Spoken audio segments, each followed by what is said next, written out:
C'était un moment très intense, donc l'écriture de 2 livres et puis la surprise de recevoir ce prix incroyable. Alors justement, pour ceux qui ne le savent pas, d'ailleurs j'en faisais partie il y a encore 2 jours, le Goncourt est un prix qui a été créé en 1903 et qui n'a récompensé au final que 12 femmes, dont toi qui es la plus jeune. Oui, il a été créé par les frères Goncourt qui étaient des misogynes alors vraiment très profonds, qui disaient, un des frères Goncourt disait « Si une femme est un génie, c'est qu'elle est un homme ». Donc voilà, ça résume bien les choses. Donc je suis assez contente de ce petit pied de nez. Voilà, c'est bien que les femmes aient le prix Goncourt, ça leur apprendra. Voilà. Alors donc on parle de tes distinctions. Après on va rentrer dans le vif du sujet. Et Dieu sait que le sujet est vif. Donc tu viens d'avoir il y a quelques jours le prix d'électrice de L. Le grand prix des lectrices du L, n'est-ce pas? Et par ailleurs, ton roman va être adapté au cinéma, en tout cas le second, qui est donc Chanson douce, va être adapté au cinéma. Donc c'est véritablement un succès et beaucoup d'aventures à travers ce livre.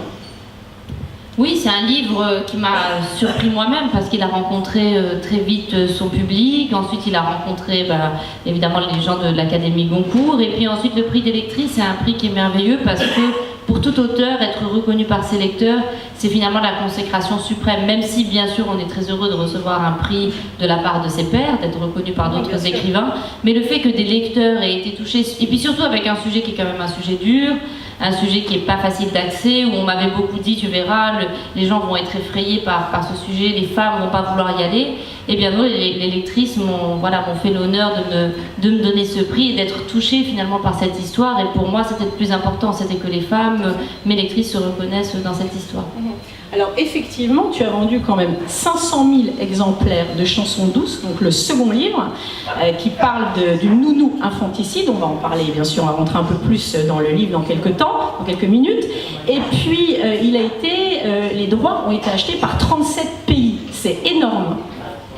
Oui, ça c'est l'effet Goncourt. Il faut dire que c'est un livre qui marchait déjà bien avant le prix. Mais alors l'effet Goncourt, j'ai découvert ça en l'ayant, c'est quelque chose d'absolument incroyable. C'est une démultiplication des lecteurs, des médias, de tout. Et puis voilà, évidemment pendant la fin, le livre, une fois qu'il devient prix Goncourt, il n'est plus seulement un livre, il devient le prix Goncourt. Donc vous signez des livres pour des gens qui disent « Bon, je ne sais pas quoi offrir à ma belle-mère pour Noël, s'il vous plaît, signez-moi le livre, je vais lui offrir le Goncourt. » Il ne sait pas forcément de quoi ça parle, mais il va l'offrir. Donc c'est un très très beau moyen d'atteindre des gens qui peut-être ne vous auraient jamais lu. Alors effectivement, et d'ailleurs, une fois que tu as ce prix, tu ne peux plus l'avoir une deuxième fois et tu es hors prix. C'est-à-dire que ton prochain livre sortira selon ton propre tempo, tu n'es plus dans la rentrée littéraire, tu sors de ces rangs-là. Ce qui est une grande liberté ou est-ce que c'est un peu angoissant? Non, c'est une grande liberté, bien sûr. Moi, j'essaye toujours de voir le bon côté des choses. Et là c'est évidemment une très grande liberté. Je vais pouvoir prendre mon temps, je vais pouvoir écrire le roman que j'ai toujours voulu écrire, c'est-à-dire un roman qui me prendra du temps, qui me demandera de la documentation, qui me demandera de l'énergie. Donc non, au contraire, c'est une grande liberté. Et évidemment, effectivement, on ne peut pas avoir 2 fois le Goncourt, sauf la seule personne qui l'a eu 2 fois, c'est Romain Gary, mais sous un pseudo. Voilà, donc il faudrait que je m'invente une deuxième identité, ce qui pourrait me prendre un certain temps et me procurer un certain plaisir. Donc peut-être, on verra. Donc elle a écrit 2 livres. Le premier thème était celui de l'addiction sexuelle. D'ailleurs, j'ai noté que tu avais dédié ça à tes parents. Et le deuxième thème était donc celui de cette nounou infanticide que tu as dédié à ton fils Émile, 5 ans. Oui, c'est vrai. Oui, c'est vrai, mais c'est assez étonnant. Oui, mais finalement, on ne dédie pas on ne dédie pas des thèmes, on dédie le livre, on dédie l'effort, on dédie le fait d'avoir pris du temps à des gens pour s'enfermer dans son bureau et pour écrire. Moi, mes parents, c'est des gens qui m'ont donné énormément confiance en moi et qui m'ont toujours dit que je pouvais écrire ce que je voulais, que je pouvais dire ce que je voulais. Moi, mon père m'a toujours raconté cette histoire quand j'étais toute petite, j'avais 4 ou 5 ans, et mon père m'a engueulé à propos de quelque chose et je lui ai répondu. Et il m'a dit, on ne répond pas à son père, et je lui ai dit, c'est ma bouche, je dis ce que je veux. Et mon père s'est arrêté et il m'a dit, n'oublie jamais cette phrase. Et applique-toi à tenir cette, à l'honorer, applique-toi à tenir cet adage, c'est ta bouche et effectivement tu dis ce que tu veux. Et c'est pour ça que je l'ai dédié à mes parents, parce que mes parents m'ont permis d'écrire un livre aussi cru, aussi subversif par rapport à plein de choses. Et si j'ai dédié l'autre à mon fils, c'est parce que mon fils, je lui ai pris beaucoup de temps aussi, il y a beaucoup de temps que j'aurais pu passer avec lui, que j'ai passé plutôt à écrire, et que c'est aussi en découvrant le monde de l'enfance à travers la maternité que j'ai pu écrire un livre comme celui-là, donc je lui dois beaucoup en tant qu'écrivain. Donc c'est pas tellement le thème que je lui dédie, mais plutôt le temps que je lui ai pris.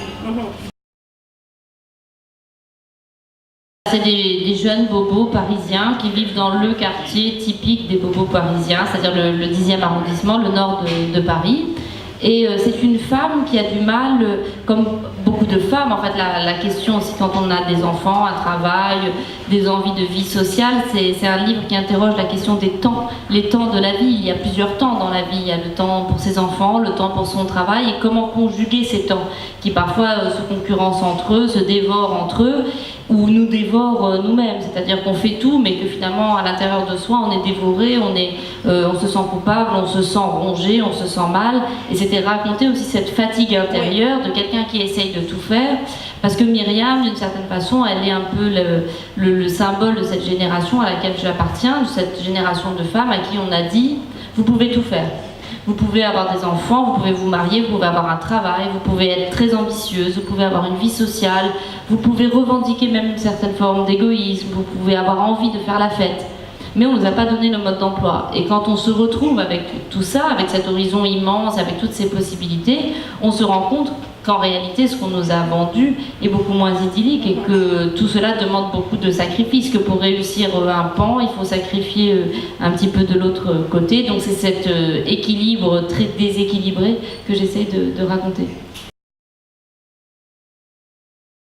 Effectivement, c'est un livre sur la vie contemporaine, et en particulier des femmes, et où tu poses cette question, comment finalement fait-on pour confier ce qu'on a de plus cher, c'est-à-dire nos enfants, à de parfaits inconnus, c'est-à-dire des nounous, avec effectivement le rapport ambivalent, puisque ton livre est vraiment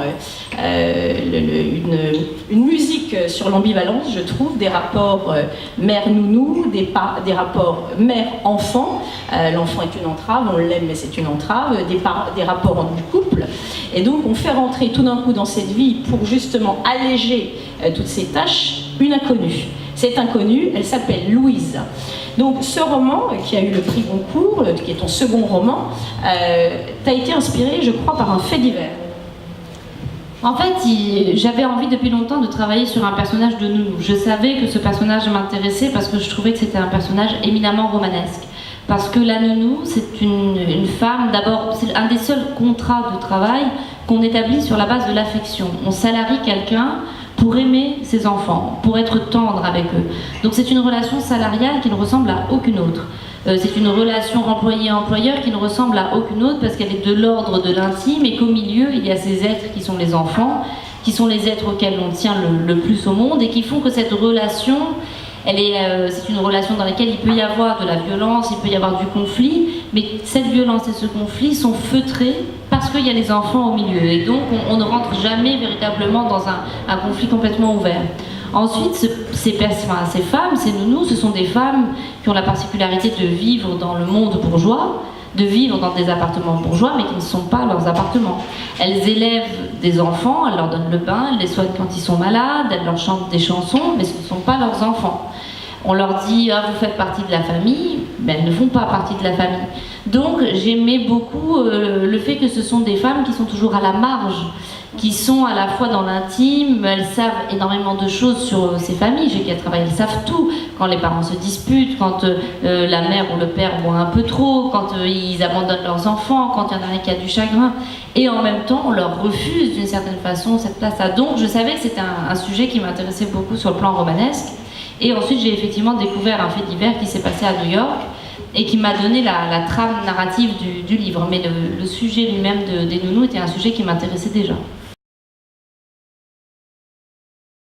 Alors, est-ce que toi-même, donc, qui est né à Rabat en 1981, qui a grandi à Rabat dans une famille avec un père banquier et haut fonctionnaire, une mère qui est une des premières femmes médecins, qui non seulement est médecin et médium, puisque la maman de Leïla a eu la vision de la remise du prix ou de l'obtention du prix Goncourt à 4h du matin, et que, anecdote très mignonne, elle a pris l'avion à l'insu de sa fille pour la rejoindre à Paris et être présente au moment de la remise, que sa fille appelait sa mère en disant mais c'est pas possible, elle se fiche du prix, et que finalement la mère est arrivée sachant que sa fille l'avait. Donc c'est quand même assez pratique une mère comme ça. Hein. Oui, non, mais ma mère savait que j'allais être écrivain, ma mère savait tout. Alors, quand j'étais sur les listes du Goncourt, ma mère, elle faisait comme si, voilà, elle voulait pas s'en occuper. Elle me disait, mais c'est pas grave, même si tu l'as pas, je ne veux pas que tu sois triste, parce qu'elle avait très peur que je sois triste, alors que moi, je m'en fichais un peu. Elle me disait, de toute façon, ne t'inquiète pas, moi je vais te dire quelque chose pour te rassurer, de toute façon, tu auras le prix Nobel.